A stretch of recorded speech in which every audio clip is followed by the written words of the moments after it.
gentlemen, good evening. Before I start, might I ask for a quick favor? Would you mind getting out your phones for me very quickly? Should be a pretty easy task for everybody. And might I ask that you leave your phones somewhere where you can see them with the screen facing towards you. It can be on the floor, in your lap, in your bag, and just let them sit there for me, and we'll come back to your phones in just a second. When I just asked you to get out your phones, it was quite funny to see because all of you got out what we know today as a smartphone, obviously. So before we start talking about modern communication, let's talk about what is modern and what is simply the current state of how we communicate. So the smartphone, the mobile phone, is clearly something that we don't need to consider modern anymore because it's part of our everyday lives. I'm as guilty as this as you are, and there's a couple of other examples like the internet, for example. I think we can all agree tonight the internet is a trend that is likely going to make it. You know, it's probably going to be around for a while. So those are things where we simply talk about the current state of communication rather than modern communication. Which leaves us with the question, you know, what is modern communication? Is it your Instagram Reels, your TikToks, your YouTube Shorts, Snaps, and everything else that's out there? And the answer is yes. You know, that's all part of modern communication today, but that's not the only part that we would consider modern communication. There's other influences there as well. Clearly, in the past couple of years, data security has come around, increasing globalization, much stronger political opinions, and then obviously we've just been through a pandemic, which has also shaped the way we communicate today. So that leaves us with the question, if we've established the what, let's talk about the why. You know, why do we care? Why does it matter what modern communication is? Can we not just agree on the fact that it's all communication and that's how it should be? Well, the answer is this. If we think about communication, and especially modern communication, it helps you build stronger and better business and personal relationships. That's the idea, right? Because what happens when you communicate is you share your emotions, your ideas, your feelings, your desires with others, and you expect a certain response back based on what you said. That's ultimately what it comes down to. And that works for your private life, for your personal life, and it works just as much for your business life and for the business context, right? Never before has it been as important for companies how they appear in the public eye as it is today with all the media that's available and so on and so forth.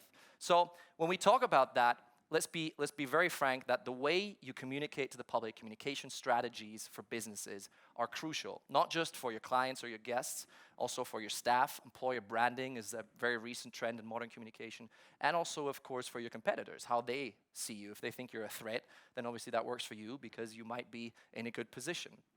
So I've brought you two examples tonight, ladies and gentlemen, where, let's call it how it is, it didn't go so well with the communication. And I've got later in this talk, I've got some examples where it went much better.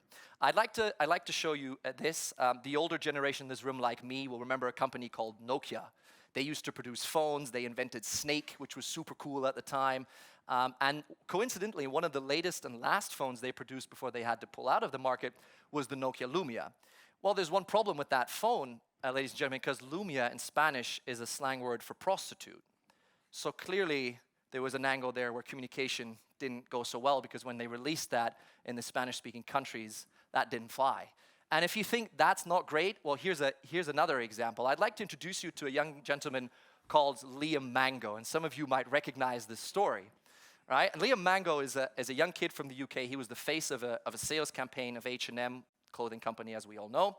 And Liam is a person of color, as you can see, and somebody at H&M decided it was a great idea to showcase him for this new hoodie for kids, which reads, "The coolest monkey in the jungle." Now, I will leave it up to your discretion whether you think the word monkey for a person of color in today's age is a great idea. Granted, this happened 2 years ago, so not that long ago. And the hashtag boycott HM is nothing that I want you to use in the future, but it took less than 48 hours for that hashtag to become the #1 trending hashtag on the internet after they released this campaign.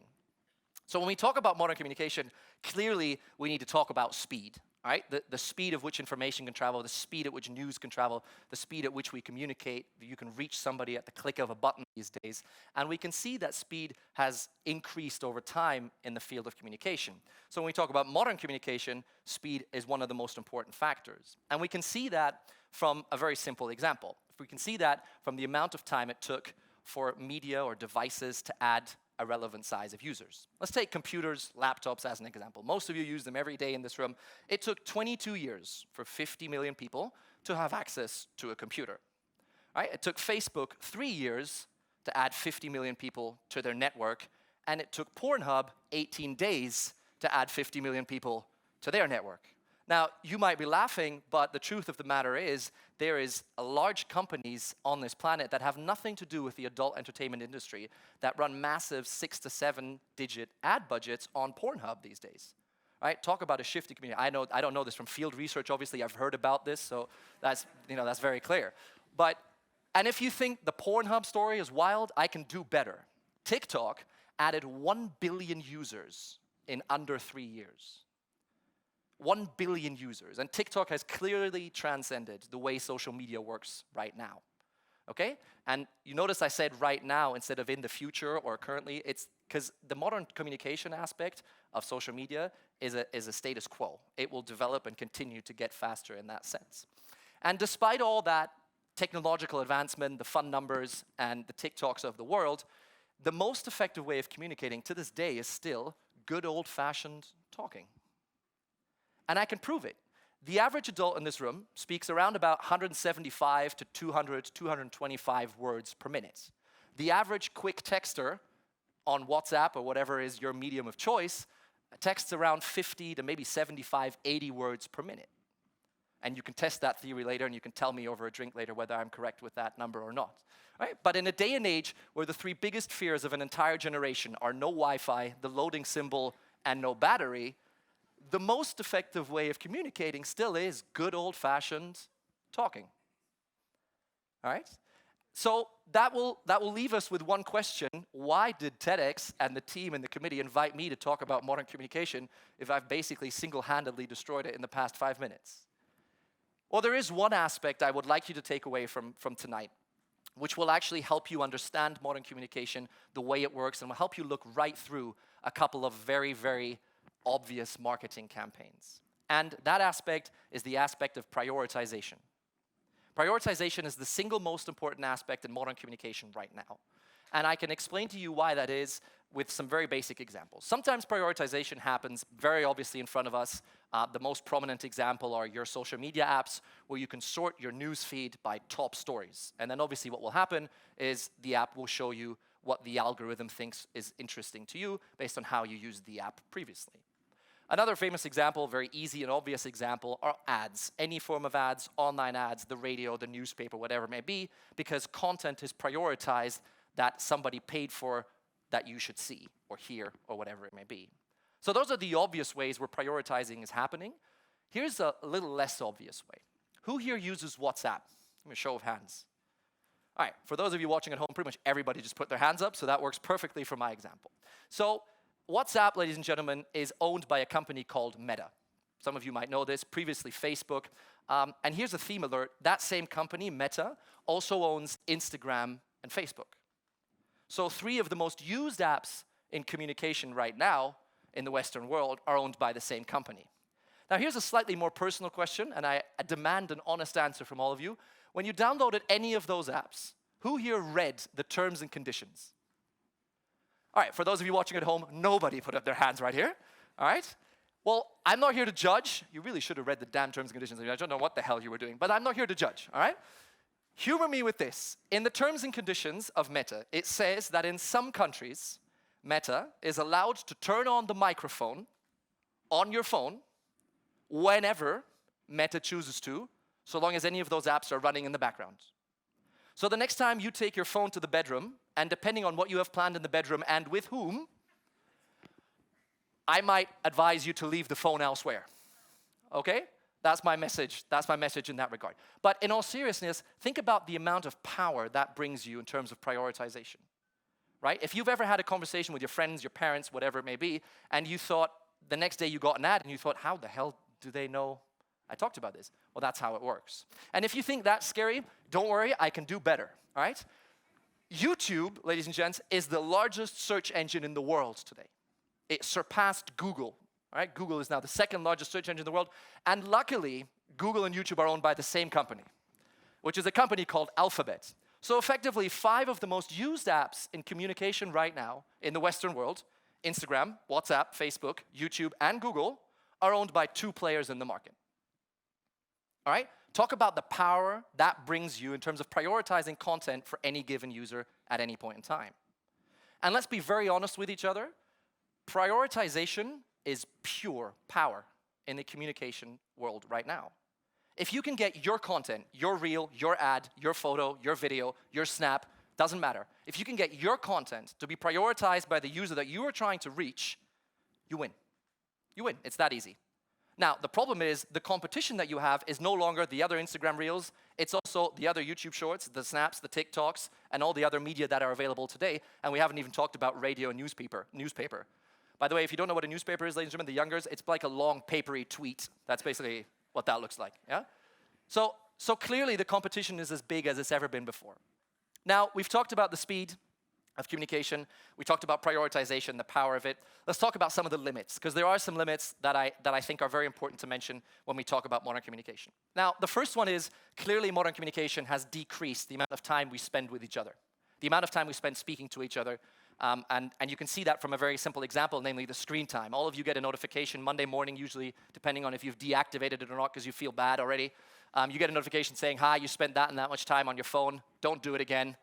Please do something else. Go outside, have some friends, all right? Ultimately, during the pandemic, there was a time where in some Western countries here in Europe, the screen time was 6 hours per day on average. If you think about the fact that we're awake 14 to 16 hours, that's almost half of your day doing nothing but sitting on the phone. All right? And there's other limitations that are obviously a little bit more obvious. Clearly, anything that happens online is called online for a reason. All right? What you send in the internet, whether it's WhatsApp, Snapchat, an email, it doesn't matter, is available to more people than the person you're sending it to if they really want it. Let's be very clear about that, and let's no longer be naive about the fact that snaps don't get seen by anybody else. That's not how it works. Okay? There's technology behind it. It's available to other people if they really wanted to. And then there's something which, in my opinion, gets talked about way too little when we talk about modern communication, and that's something that we call digital well-being. And digital well-being is the very simple notion of the effect that modern communication has on your body, which I guarantee you maybe one or two people in this room have thought about, but probably nobody else. And I'll give you a very simple example. All of you here, whether you're a student, young professional, graduate, whatever it may be, or a veteran of the industry, you spend hours every day staring into screens. Hours. I'm a victim of this myself, so I can relate. And you have no idea the effect that has on your eyesight. You might not feel it right now, you might not have any problems, but it does. And there is very simple solutions to things like that. I'm only going to give you that one example. A pair of blue light glasses on Amazon costs about 15 bucks. And it makes the world of a difference. I'm no doctor, so don't take it from me. Google it, because Dr. Google knows much better. And trust me, it makes a difference. So, ladies and gentlemen, before I go, I would like to leave you with one final thought, if I may. We talked about the speed of communication, the limits, the fact that prioritization is pure power, and yet good old-fashioned talking is still the #1 most effective tool, how we communicate with one another. So, in a day and age where everybody will know exactly what I talk about when I talk about global companies with their slogans, streaming platforms that reach millions every hour, or presidents or country leaders that rule their countries through Twitter, still talking is the #1 important criteria for communicating.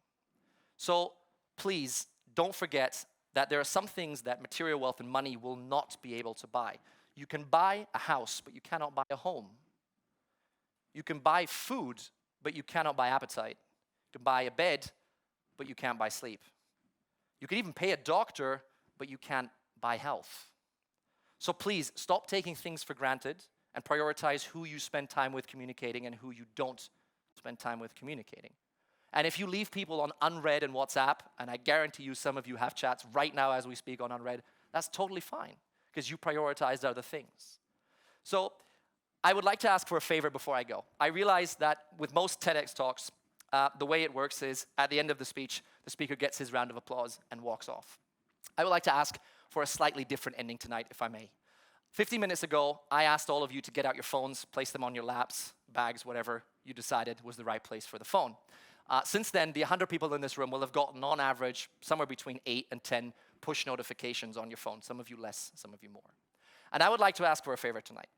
Instead of looking at the push notifications, reacting to them right now, can I ask that you get your phones out, go straight into a chat of somebody that is very, very dear to you. It can be your friend, it can be your bestie, your partner, your husband, your ex, for all I care. If you're still on speaking terms, I really don't care. All right? Entirely up to you who you choose. But I would like to ask you to go into that chat, ignore all the other push notifications you've got, and just write a simple thank you note. That's it. That's all I ask. A simple thank you note. Thank you for being there for me. Thank you for being the best friend, the best parent, for giving me the opportunities I've had. Thank you for taking care of me when I was an annoying prick once again. Whatever you want to say thank you for, all right? But prioritize that over everything else that's gone on your phone since you got it out and placed it in front of you. And I guarantee you, those 30 seconds it will take you to do that will have made that person's night. Just as being a TEDx speaker has made my night tonight. So let me leave you, while you do that, let me leave you with one final thought. All the information that you put out on the internet, the emails, the reels, the pictures, the lovey-dovey pictures with your partner, your exes, whatever, your Twitter tweets, all of that will eventually fade. But your personality will not. So stay curious, stay hungry, go crazy, and prioritize communication as of tonight. And who knows, maybe one day, you'll be on a stage just like this one, getting an award or being called an innovator. Thank you very much for your time. From all of us here, good night.